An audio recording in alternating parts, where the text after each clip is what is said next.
வந்து ஓவராக கிண்டி விட்டீங்க அப்படின்னா மீனெல்லாம் உடஞ்சி போயிடும்.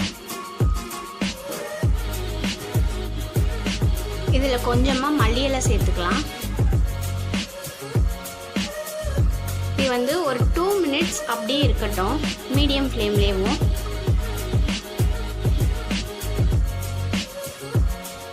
மினிட்ஸ் ஆயிடுச்சு. ஐல மீன் குழம்பு சூப்பராக ரெடி ஆயிடுச்சு ஃப்ரெண்ட்ஸ்.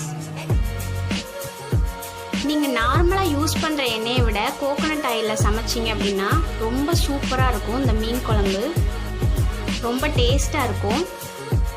ஸ்டவ்வை ஆஃப் பண்ணிடலாம்.